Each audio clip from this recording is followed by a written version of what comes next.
Grand Matin Sud Radio. 5 questions pour tout savoir. Il est 9h47, merci d'être avec nous. Nous sommes ce matin avec David Desclos. Bonjour David. Bonjour. Vous êtes ex-braqueur multirécidiviste aux 10 années de prison. Vous êtes devenu aujourd'hui comédien. Vous êtes sur Sud Radio ce matin parce que, et en toute liberté j'ai envie de dire, pour votre one-man show écroué de rire pour une date exceptionnelle qui aura lieu au Comedy Club ce vendredi 28. Et puis vous serez aussi au Festival d'Avignon Off Cinévox du 5 au 28 juillet 2019. Et vous n'êtes pas venu seul puisque vous êtes venu avec votre metteur en scène qu'on connaît un tout petit peu plus dans une autre carrière de rappeur et de comédien. Ouais. C'est Stomy Bugsy, bonjour. Bonjour. Vous vous en souvenez forcément, le ministère amer, forcément, Stomy Bugsy, c'est ça, par exemple. Je ne sors que la nuit. Cette fois encore la police est venue. Si c'est que la meute, personne ne peut. Ça sent les meutes. Et puis vous avez quelque chose de plus doux aussi, vous avez ça. Ce matin, vous êtes avec nous, donc je le disais, pour ce one-man show. David Desclos, je le disais, vous êtes un ancien délinquant devenu braqueur de banque dans les années 80, entre 80 et 2000. Votre premier coup, c'est à 7 ans, du vol à l'étalage. Et puis, c'est l'enchaînement, entraîné par des grands. Vous braquez des banques, vous devenez un spécialiste de la neutralisation des systèmes d'alarme et vous faites de la prison. Vous vous évadez. Et en 98, c'est le gros coup, puisque c'est la Société Générale qui est en ligne de mire. Et là, ça se passe pas si bien que ça. Non, ouais, ça se passe. On creuse un tunnel pendant 4 mois dans les égouts jusqu'à la banque et à cause d'une petite erreur de notre part, on se fait attraper. En fait, l'erreur, c'est le système d'alarme qui est changé. Le système d'alarme est changé au dernier moment, donc voilà. Et on se fait attraper. Et moi, au bout de 24 heures de garde à vue, je m'évade. Je pars en cavale. Et pendant ma cavale, je prends conscience un petit peu là que ma vie. C'est là que ça commence. Ça commence. Ça commence à mijoter. Je me rends compte que. Et puis après, je me rends de moi-même. Au bout d'un an, plus d'un an de cavale, je me rends de moi-même. Puis arrivant en prison, je vois tous les jeunes, je les écoute parler. J'ai l'impression de me revoir moi à leur âge. Et je me dis si avec mon expérience je peux pas leur faire comprendre, ce serait bête quoi. Et donc c'est là que je décide. Et puis je fais rire dans la promenade, je raconte toutes mes histoires. Je suis un peu le loup blanc, tout le monde me connaît. Et en racontant mes histoires, je vois que je fais rire, mais en même temps j'envoie du message. Et je me dis si je peux le faire dans les promenades, autant là je fais de la réinsertion, et autant je peux faire de la prévention dehors aussi. Donc c'est là que j'ai l'idée du spectacle. J'écris tout le squelette du spectacle et je sors dehors. Au début c'est très dur. Combien de temps après vous sortez? Ça a été très long. J'ai fait 5 ans plein sur cette peine-là. Et c'est quand vous ressortez que vous recommencez en plus. Ouais, là vous replongez. Parce que il y a ce que vous appelez. Là, ça y est, c'est bon. Une dette d'honneur. C'est quoi une dette d'honneur? Une dette d'honneur, c'est quand moi j'étais dans le pétrin, j'étais aidé par mes amis, tous mes amis aidés. Et donc moi quand je suis sorti, mes amis qui m'avaient aidé se sont retrouvés eux à leur tour dans le pétrin. Ouais. Et là ils m'ont dit écoute, non, t'as aidé, à toi de nous aider. Et donc et là c'est go fast avec 25 kilos de drogue et vous faites toper. Aujourd'hui vous êtes repenti dans ce spectacle qui reste, je tiens à le signaler, c'est une comédie sur le sujet de la grande délinquance c'est un vrai sujet d'actualité aujourd'hui. Est-ce qu'on peut vraiment en rire? Oui, franchement, tout le monde n'y croyait pas. Enfin, quand je suis arrivé avec ce projet, tout le monde me dit mais t'es fou, tu vas faire l'apologie du crime, quoi. Je dis non, pas du tout. Je voulais amener ça avec beaucoup d'humour et de dérision, mais surtout beaucoup de messages. Et sans prétention aucune, le challenge j'ai réussi parce que on n'a que des bons retours. Enfin, je le vois de toute façon sur le public. Tout le monde rigole de A à Z. Ils ne font pas que rire. Il y a beaucoup d'émotions aussi. Et surtout, il y a beaucoup de messages sur les victimes, sur les jeunes qui gâchent leur vie. J'essaye vraiment d'avoir de toute la palette, quoi. Vraiment d'élargir de façon élargir au maximum. En 1h20 de spectacle, j'essaye de faire comprendre ce que j'ai compris en 20 ans et vraiment comme je le répète encore, ne pas oublier les victimes dans l'histoire et il y a tout un message là-dessus. Oui, parce que derrière un acte de délinquance, il y a toujours forcément une victime. Je donne un exemple, par exemple, quand on dit violation de domicile. Dans le mot violation de domicile, il y a le mot viol. Quelqu'un qui se fait cambrioler son appartement ou sa maison, il le vit plus pareil, son intimité a été violée et tout. Et c'est ça que j'essaye de faire comprendre aux jeunes. Les jeunes sont loin d'être bêtes, il suffit juste de leur dire une fois et que ça fasse un tilt. Et une fois qu'ils ont le tilt, ils comprennent, ils viennent me voir. On le fait dans les prisons avec Stomy, ils viennent nous voir à la fin, ils me disent David, merci, on n'avait pas vu ça comme ça, on voyait pas ça. Alors, et qui mieux que quelqu'un qui l'a fait pour effectivement transmettre un message. Stomy Bugsy, il y a beaucoup aujourd'hui de repentis qui écrivent des livres et qui font des films. Et qu'est-ce qu'il a de plus que les autres, David Desclos? Je dirais, qu'est-ce qu'il a de moins que les autres?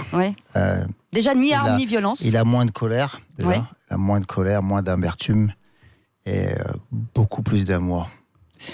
Ça veut dire que David, c'est quelqu'un, on va dire, c'est un ex-bandit d'honneur. Ça veut dire que quand on joue dans des théâtres, On joue pas mal dans plein de théâtres. Il suffit qu'on a même une petite dette de 200 €, 300 €.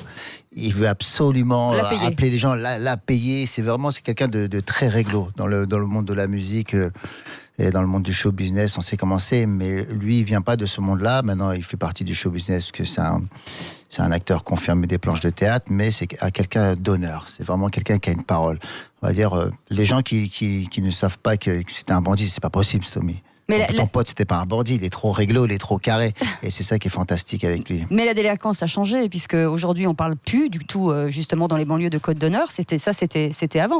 Donc aujourd'hui, vous devez faire face.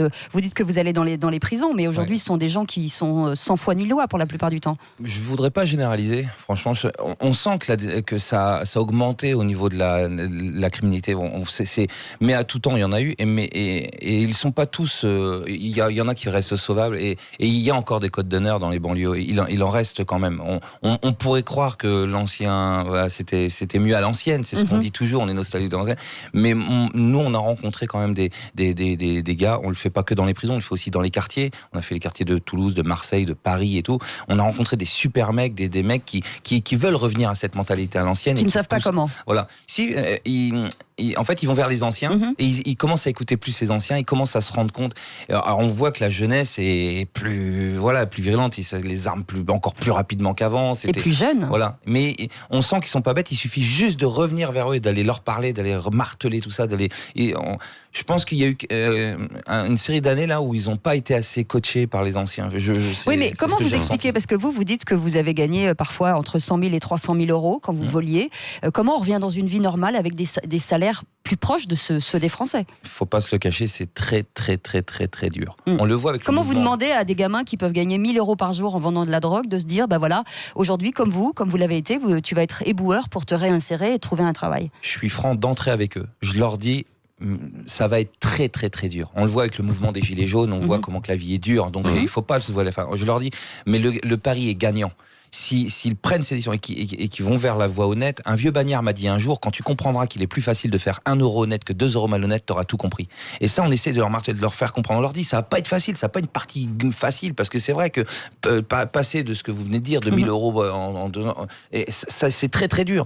Mais à la finale, il y a la réussite au bout, quoi. Parce que dans notre domaine, peut-être qu'on prend de l'argent rapidement, mais à la finale, c'est des années de prison, voire même la mort. Moi, j'ai plein d'amis qui sont morts et tout. Donc c'est un choix. Ça va être dur, mais à la finale, il y a que du bonheur. Stomy Bugsy, vous avez forcément un lien ensemble. Vous, David, vous étiez très en colère contre l'État. Vous vouliez faire trembler à l'époque la République avec Ministère amer. Comment justement on se calme, ou est-ce que c'est l'âge qui fait que finalement, on trouve d'autres solutions et on est moins dans une haine. Vous avez fait la bande originale du film La haine, où vous dit la haine engendre la haine. Oui, ce qui vide vraiment son sac quand tu es jeune et que tu es en colère, l'art, Ministère amer, ça m'a permis de purger toute ma colère que j'avais contre la République, tout mon mauvais départ scolaire, mon mauvais départ en banlieue. Donc heureusement que j'avais la boxe aussi, j'avais le sac de frappe. Après j'avais aussi le Ministère amer, ça. Et donc l'art, la poésie, ça peut être n'importe quoi. Le sport, ça sert le sport à la culture, quoi. La peinture. Quand Picasso il a peint Guernica, il s'est déchaîné sur sa toile. Donc l'art, l'entourage aussi. L'entourage, la famille, c'est très important d'être bien entouré, voilà. Et le message que David veut faire passer forcément à la délinquance, est-ce qu'il est utile et est-ce que la rédemption est vraiment possible ? Qu'est-ce que tu m'as dit ? Je dis, le message qu'il veut passer, est-ce qu'il est utile pour vous ? J'étais en train de penser à Picasso, j'étais en train de faire Guernica dans ma tête. Est-ce qu'il est utile ? Est-ce que aussi la rédemption est possible ? La rédemption, oui, la réinsertion et aussi surtout la prévention. Ouais, parce que on fait beaucoup de PJJ, on parle souvent aux jeunes, on leur joue le spectacle suivi d'un débat, d'ateliers d'écriture aussi.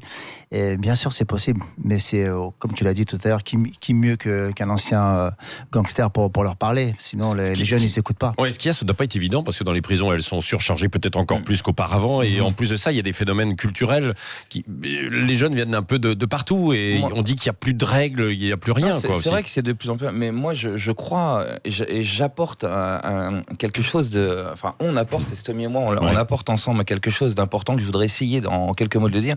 C'est que faut agir à la base. C'est plus facile. Déjà, arriver sur le terrain, vous voulez dire. Voilà, sur le terrain, et même quand on fait le spectacle, on a fait un pari fou et on a vu que ça a marché. C'est dès 8 ans, 9 ans, 10 ans, 11 ans, agir déjà, là, c'est déjà plus facile. Ensuite, c'est vrai que dans les prisons, c'est plus dur parce qu'ils sont déjà, voilà, et même dans les quartiers, quand ils ont 15-16 ans, on sent que c'est plus dur.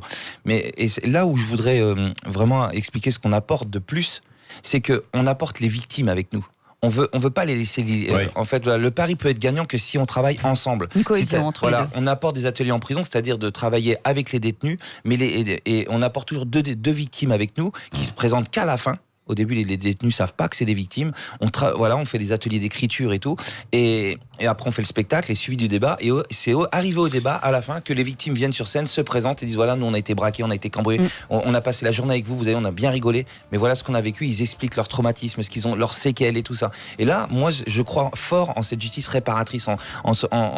Et c'est tout ce concept qu'on apporte. Et surtout, moins de prisons. Je pense que dans toutes les prisons qu'on fait en ce moment, on voit il y a plein de jeunes. Ils n'ont pas à être là. Ouais. Il y en a carrément, ils doivent être à l'asile, ils doivent être suivis par des psychologues, des psychiatres, et surtout il y en a qui tombent pour des trafics de stupes, du shit, tout ça. Il y a des jeunes qui ne sont pas des délinquants, qui doivent être plus tard des businessmen, voilà. Et on les met en prison à faire autre chose. Voilà. En tout cas, merci d'avoir été avec nous. J'espère qu'on vous reverra bientôt sur une scène, Stomy Bugsy. Oui, bientôt. On vient d'écrire une pièce de théâtre qui s'appelle Un jour j'irai à Détroit. Et en octobre, on fera la première avec David. Donc je viendrai sûrement ici. Je voudrais juste dire un dernier petit truc. Vite, parce qu'on a... On propose à nos éditeurs, les 10 premiers qui envoient des messages sur Facebook en privé, on leur propose des invitations pour le Jamel Comedy Club le vendredi. Très bien. Sur la page sur la page Messenger en privé. Et puis pour tous les Facebook, auditeurs, Instagram, tous les auditeurs aussi qui sont dans le sud et qui veulent aller vous voir à Avignon, vous serez là-bas. Absolument, on va vous retrouver dans l'émission d'Arthur Junio et Christophe Meillan sur Sud Radio. Merci les amis. Merci d'avoir été avec nous. Patoche, on se retrouve demain. Bah oui, enfin je sais pas si je vais vous récupérer parce que vous restez là encore. Vous me faites une espèce de petite jalousie. Oui, c'est ça, une petite infidélité. Donc voilà. Est-ce qu'elle vous accompagne jusqu'à 11h? Bon, je vous embrasse quand même. Oui, vous croyez? Ouais, allez, salut. Ciao.